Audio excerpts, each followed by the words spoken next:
पढ़ने जा रहे थे तो भाई पढ़ने जाने के लिए पैसा वगैरह चाहिए कि नहीं चाहिए? आप लोग पढ़ने आए तो पैसा लेके आते कि नहीं आते?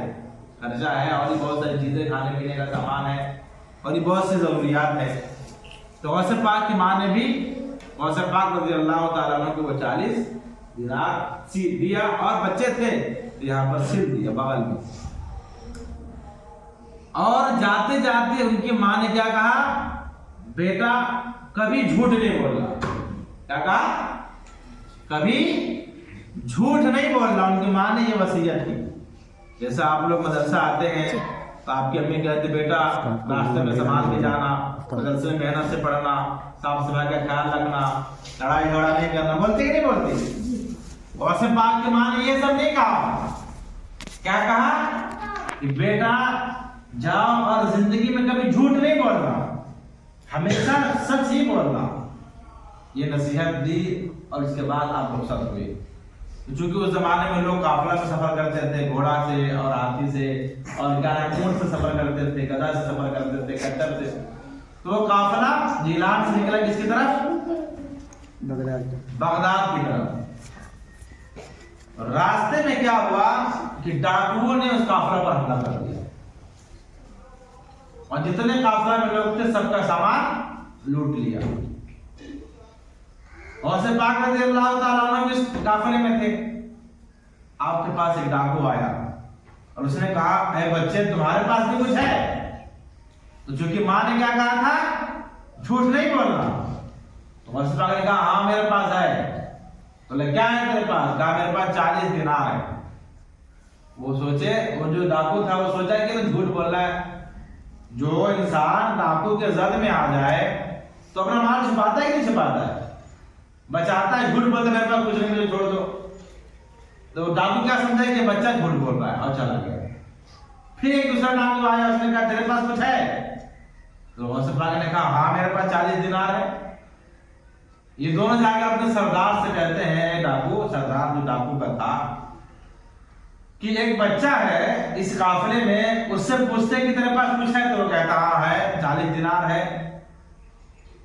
तो कहा डाकू के सरदार ने, जाओ उसको बुला कर देखें सच बोल रहा है झूठ बोल रहा है। तो जब वो गौसे पाक रज़ी अल्लाह तआला अन्हु को लेकर के डाकू के पास आए तो डाकू के सरदार ने कहा बच्चे तुम्हारे पास भी कुछ है? तो गौसे पाक ने क्या कहा? हाँ मेरे पास 40 दिनार है। बोला कहाँ है? बोला मेरे बगल में मेरी वालिदा ने सुई से सिल दिया है। डाकू को विश्वास नहीं हुआ। उसने कहा चलो देखो, चेक करके खोल के देखो। जब खोला गया तो सही में 40 दिनार था। वो डाकू घबरा गया। डाकू के सरदार ने कहा कि लोग तो छुपाते हैं, लोग तो अपना माल डाकुओं से बचाते हैं, तुमने क्यों कह दिया कि मेरे पास 40 दिनार है? पता है गौसे पाक ने क्या जवाब दिया? गौसे पाक ने कहा कि मैं जब घर से आ रहा था तो मेरी वालिदा ने मुझसे वादा किया था कि बेटा कभी झूठ नहीं बोलना, वादा करो मुझसे। तो मैं इस 40 दिनार के लिए अपने माँ से किया हुआ वादा नहीं तोड़ सकता। मेरा 40 दिनार जाता है तो जाए, लेकिन मैं झूठ नहीं बोल सकता और अपने माँ से किया हुआ वादा नहीं तोड़ सकता। ये सच आपने कहा कि डाकुओं के आंखों में आंसू आ गया। सरदार रोने लगा क्योंकि वो भी मुसलमान था। सरदार रोने लगा और कहने लगा कि ऐ बच्चे तो अपने माँ का वादा नहीं तोड़ता और मैं सालों साल से अपने रब का वादा तोड़ा हुआ, मैं रब का नाफरमान बना हुआ हूँ, तो अपने माँ का नाफरमान नहीं बना। और जो इस रब ने मुझे पैदा किया, इस रब ने मुझे खिलाया पिलाया, इस रब ने मुझे तंदुरुस्ती दी, मैं उसका नाफरमान हो गया। अब वो डाकू गौसे पाक के कदमों में गिर गया और हाथ पकड़ के कहा मुझे तौबा करवाइए और मुझे अपने गुलामों में शामिल फरमाइए। गौसे पाक रज़ी अल्लाह तआला अन्हु ने तमाम को तौबा करवाया और तमाम डाकू, सरदार के साथ साथ जितने डाकू थे, सब ने गौसे पाक के हाथ में तौबा किया और सब वो बुराई से बाहर आ गए और सब अल्लाह के नेक बंदे बनकर दुनिया में निकले। इस वाक़े से क्या सीखा? सबसे पहली चीज कि वो सच की बरकत थी, सच बोलने की बरकत थी। वो कि जो गुनहगार डाकू थे, जो लोगों का माल खाते थे, हराम खाते थे, वो लोग भी तौबा करने लगे। और ये हमारे लिए सबक है کہ ہم بھی اپنی زندگی میں ہمیشہ سچ بولیں، جھوٹ کبھی نہ بولیں۔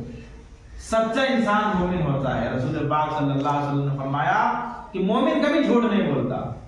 اس کا اگر الٹا نکالیں کہ جو مومن ہوگا وہ جھوٹ نہیں بولے گا، جو جھوٹ بولے گا وہ مومن نہیں ہوگا۔ لہذا اگر چاہتے ہیں آپ کہ غوث پاک سے آپ کو محبت رہے، اور اگر آپ کو سچی پکی محبت ہے تو غوث پاک نے جس طرح زندگی گزاری ہے ہم لوگوں کو بھی گزارنی چاہیے۔ غوث پاک نے کبھی جھوٹ نہیں بولا، ہم لوگ بھی جھوٹ نہ بولے۔ غوث پاک لوگوں کی مدد کیا کرتے تھے، بڑوں کی عزت کیا کرتے تھے، چھوٹوں پر شفقت کیا کرتے تھے، والدین کے فرما بردار تھے، اللہ کے فرما بردار تھے، اور آپ باعمل عالم دین، عالم ربانی تھے۔ آپ کے علم کا یہ عالم ہے کہ ایک جب بھی آپ سے پوچھا گیا کہ آپ کو کب پتہ چلا کہ آپ اللہ کے ولی ہیں، آپ کو کب پتہ چلا کہ آپ اللہ کے ولی ہیں، تو غوث پاک فرماتے ہیں جب میں مدرسہ جاتا تھا تو فرشتے آتے اور جو پہلے سے مدرسے بچے بیٹھے رہتے ان کو کہتے ہٹو ہٹو، بیٹھنے کی جگہ تو اللہ کا ولی آ رہا ہے۔ بچپنے میں فرشتوں نے خبر دی کہ غوث پاک اور عبد القادر جیلانی یہ اللہ کے ولی۔ تو الحمدللہ ہم اللہ کے ولیوں سے پیار کرنے والے ہیں، ان کے دیوانے ہیں، ان کے نقش قدم پر چلنے والے ہیں۔ یہ اللہ کا ہم پر احسان ہے کہ اللہ تبارک و تعالیٰ نے اپنے ولیوں کا چاہنے والا ہمیں بنایا۔ اللہ تعالیٰ نے ہم سب کو ولیوں کے بغض اور حسد سے بچا کے رکھا۔ اللہ تبارک و تعالیٰ یوں ہی ہمارے سینوں میں اللہ اپنے ولیوں کی محبت کو گامزن فرمائے، اور ہمیں ہر طرح کے اولیاء کرام کے حسد جلن سے محفوظ فرمائے، اور ان کے نقش قدم پر چلنے کی توفیق عطا فرمائے۔ وما علینا الا البلاغ۔